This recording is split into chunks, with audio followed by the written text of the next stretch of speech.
Assalamualaikum warahmatullahi wabarakatuh. Nama saya Nabila Rehanah dengan NIM 210101120198. Di sini saya akan meresum pertemuan ke-9 tentang manusia dan pandangan hidup. Pengertian manusia. Manusia adalah makhluk yang diciptakan sempurna dan harus produktif, sehingga mampu mempertahankan adanya di dunia dalam keadaan bersifat mencari keuntungan sendiri. Pengertian pandangan hidup. Pandangan hidup adalah suatu wawasan menyeluruh terhadap kehidupannya sendiri dari kesatuan rangkaian nilai luhur yang mana pendapat atau pertimbangannya dapat dijadikan sebagai pedoman. Hubungan manusia dan pandangan hidup.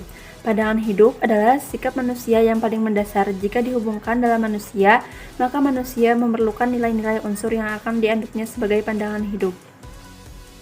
Selanjutnya saya akan meresum pertemuan ke-10 tentang manusia dan tanggung jawab. Pengertian manusia dan tanggung jawab. Manusia adalah makhluk yang berakal budi atau mampu menguasai makhluk lain. Manusia merupakan makhluk yang sempurna karena mempunyai jasad atau fisik yang indah. Tanggung jawab adalah suatu yang menjadi kewajiban atau keharusan untuk dilaksanakan. Macam-macam tanggung jawab. 1. Tanggung jawab terhadap diri sendiri. 2. Tanggung jawab terhadap keluarga. 3. Tanggung jawab terhadap masyarakat. 4. Tanggung jawab terhadap bangsa atau negara. 5. Tanggung jawab terhadap Tuhan. Hubungan antara manusia dan tanggung jawab. Setiap manusia memiliki tanggung jawab, terutama terhadap dirinya sendiri, serta tanggung jawab kepada keluarga dan orang lain, khususnya tanggung jawab kepada Tuhan. Tanggung jawab itu tidak merupakan dapat terpenuhi apabila yang bersangkutan tidak menjalankannya dengan sungguh-sungguh. Selanjutnya saya akan meresum pertemuan ke-11 tentang warga negara. Pengertian warga negara. Warga negara adalah anggota suatu negara yang bertinggal di negara tersebut dan memiliki kewajiban dan hak atas anggota negara tersebut. Hak-hak warga negara. 1. Hak kesamaan penduduk di hadapan hukum. 2. Hak atas pekerjaan dan penghidupan yang layak. 3. Hak pendapat. Kewajiban.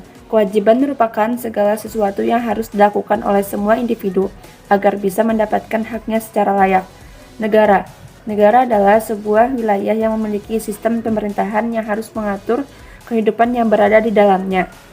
Unsur-unsur negara ada rakyat, wilayah, pemerintahan yang berdaulat, dan pengakuan dari negara lain. Bentuk negara ada negara kesatuan dan negara serikat. Bentuk negara yang berdasarkan subjek pemegang kekuasaan ada negara republik, negara monarki, dan negara demokrasi. Selanjutnya saya akan meresum pertemuan ke-12 tentang agama dan masyarakat. Pengertian agama dan masyarakat. Agama menurut Kamus Besar Bahasa Indonesia adalah sistem atau prinsip kepercayaan kepada Tuhan, atau juga dengan nama dewa dengan ajaran kebaktian dan kewajiban.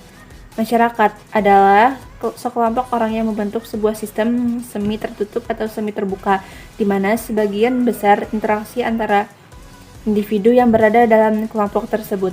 Fungsi agama dan masyarakat. 1. Fungsi agama dalam pengukuhan nilai-nilai bersumber pada kerangka yang bersifat sakral. 2. Fungsi agama di bidang sosial adalah fungsi penentu di mana agama menciptakan suatu ikatan bersama.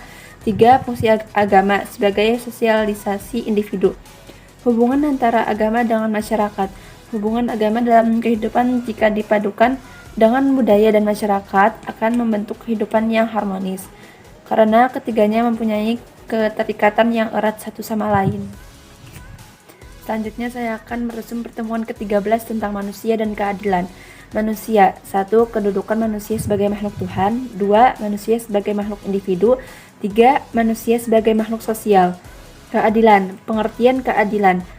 Keadilan adalah kondisi kebenaran ideal secara moral mengenai sesuatu hal, baik mengatur benda atau orang. Macam-macam keadilan. Ada beberapa macam keadilan, diantaranya 1. Keadilan legal atau keadilan moral. 2. Keadilan distributif. 3. Keadilan komutatif. Selanjutnya saya akan meresum pertemuan ke-14 tentang masyarakat pedesaan dan masyarakat perkotaan. Pengertian masyarakat pedesaan. Masyarakat pedesaan adalah sekelompok orang yang hidup bersama dan bekerja sama yang berhubungan erat, tahan lama, dengan sifat yang hampir lama. Klasifikasi masyarakat pedesaan. 1. Desa swadaya. 2. Desa swakarya. 3. Desa swasembada. Pengertian masyarakat perkotaan.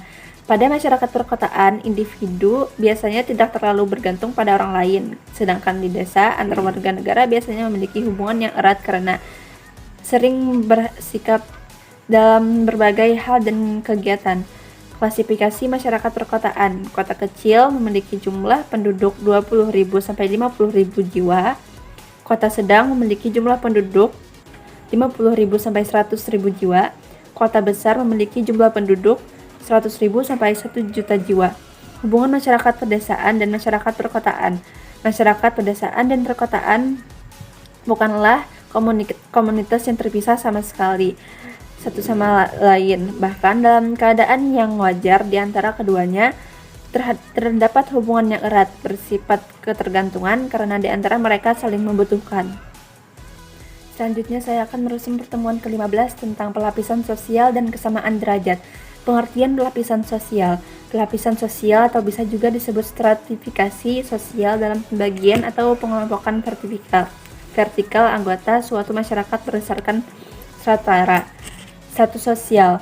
Dalam kelompok masyarakat, seorang individu memiliki apa yang disebut status sosial. Status individu adalah masyarakat dapat dilihat dari dua aspek. 1. Aspek statis, 2. Aspek dinamis. Pengertian persamaan derajat. Derajat memiliki arti tingkatan. Hal ini dapat dilihat dalam kepercayaan Hindu, di mana posisi tertinggi Brahmana dan posisi terendah adalah Sudra. Fenomena terjadinya pelapisan sosial. Hal ini tidak terjadi secara tiba-tiba, tetapi melalui proses eksistensi yang panjang dan dapat berupa gagasan, nilai, norma, kesetiaan sosial atau material. Hal itu tentu akan tampak dalam cara berpikir dan budaya, perilaku yang tercermin dalam kehidupan bermasyarakat. Dan yang terakhir, saya akan merusung pertemuan ke-16 tentang konflik sosial dan integrasi masyarakat. Pengertian sosial. Sosial adalah segala sesuatu yang berkenaan dengan masyarakat yang lahir, tumbuh, dan berkembang dalam kehidupan bersama. Pengertian masyarakat. Masyarakat adalah sebuah komunitas yang independen. Masyarakat digunakan untuk mengacu sekelompok orang yang hidup bersama dalam satu komunitas yang teratur. Pengertian konflik dan integrasi. Konflik adalah suatu penetapan masyarakat yang bersifat menyeluruh dalam kehidupan. Dengan kata lain, integrasi atau proses sosial antara dua orang atau lebih. Sekian dari saya. Terima kasih. Wassalamualaikum warahmatullahi wabarakatuh.